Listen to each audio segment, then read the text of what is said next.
important in the industry.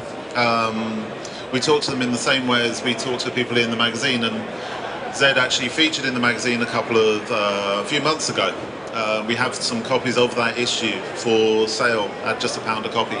So if you want to see some of Zed's pictures at a reduced price, as well as reading an interview with him, which is an extremely good interview, which I think you'll agree on that. Well, the interview was very unusual actually. It felt very different than a normal photography magazine. And I hadn't been reading your magazine up till then, I have to admit. I'd sort of given up with a lot of them. And he really sort of had done his research, and I don't know, it was a great interview. Well, that's kind of how we do the discussions as well. And it's really great that Zed Nelson, who is without doubt one of the country's, although he probably won't like me saying it in front of him, one of the leading photojournalists, photographers. Would you say photojournalist? I think my work's changed. It started off very sort of from the documentary tradition, and it's sort of evolved and changed to some degree. So I don't think I'm a photojournalist. I'm not sure if I ever have been actually. I think I was always in the sort of documentary photography world. Yeah. And I'm interested in real issues and, you know, things that actually exist, not sort of created. I don't know. I mean, there's this sort of weird friction between art photography now and documentary, and people feel like you have to exist in one or the other. Yeah. But I also think there's an interesting kind of grey area between the two, where you are actually trying to say something, and the subject may be a real issue, but you try and work on it in a way that isn't, in a way, a cliched way of presenting a story.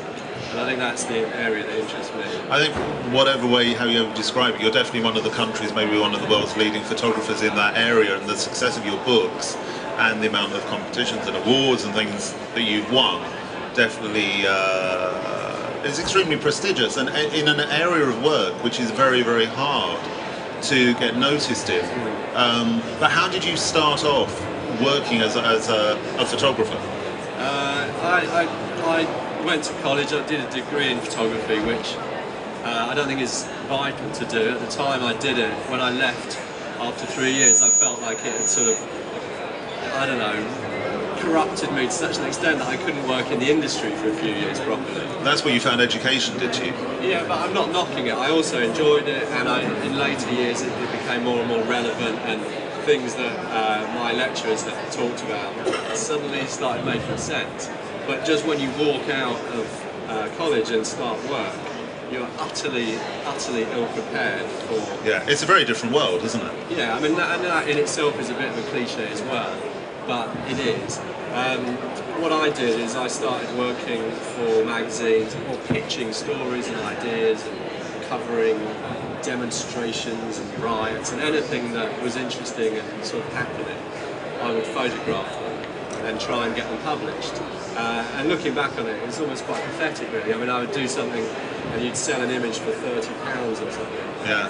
And it would cost you, you know, 40 to go to a... I remember the poll tax, there was a sort of demonstration in Trafalgar Square, and it's what we have now, have a community charge, council tax, yeah. But they introduced this crazy tax during Margaret Thatcher's era, and it ended in a huge demonstration in Trafalgar Square, which sort of boiled down into a riot. I remember being there as a sort of demonstrator actually, but with a camera, and finally turning into a photographer at that moment as I covered what was happening. And it felt very sort of historical, and it felt like a sort of really tangible, important moment in British history. Yeah. I remember getting a real buzz from that as well, feeling like that was the area I wanted to inhabit. But selling those images was, you know, very difficult, pittance, and so that went on for a number of years, I think. Well, and one of those magazine assignments actually took you to Afghanistan, to probably one of the most dangerous situations you ever found yourself in. Yeah, that was, you know, some years later, and that was another kind of lesson learned, really. I mean, things have changed now in different ways, but I went there on an assignment. It went horribly wrong, actually. I was with a journalist who got shot, and my interpreter also got shot in the neck. We were in a car that was ambushed. So apart from that being kind of quite shocking and weird incident, it also drew attention to the fact that we were very exposed, not just being there, but in terms of backup, who's looking out for you, are magazines taking responsibility for you, are they paying? Which they're not. Which they really, I really learned a lesson there. I mean, I escaped unscathed, I was very lucky, but this friend of mine who did get shot was in hospital for 9 months, in and out. And they really let him down badly. So at that moment as well, I remember thinking, these were the people that I kind of respected and wanted to work for and wanted to be accepted by. And I remember thinking after that, I need to do things a little bit more on my own terms. Make sure that what I'm doing is what I'm interested in. I mean, I always did. I didn't go to Afghanistan. I didn't get sent there without thinking. We developed that idea and wanted to be there.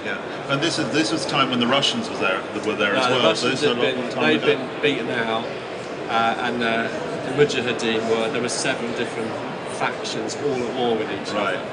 Not greatly different than it is now, to be honest. But this was the early 90s, if I remember right. It was like mid 90s. Mid 90s.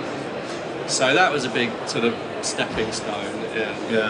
And then after that, I'd begun to get more interested in some slightly more complex story ideas. Instead of just photographing conflict or drama, I started looking at bigger themes and tying it all together. So all the countries that I visited where they'd been at war, I realised that they were all kind of victims of the Cold War. They were all they'd been used as political pawns in various sort of political games, often by our own governments, Russia and Britain and America. These countries had been saturated with guns and arms and used to sort of play power games. So I was trying to work on that story, quite hopelessly again as a sort of young photojournalist. You're trying to sort of grasp at such big issues, but you feel a bit overwhelmed. But how would if I was going to be? I mean, because I know that leans on to Gun Nation, which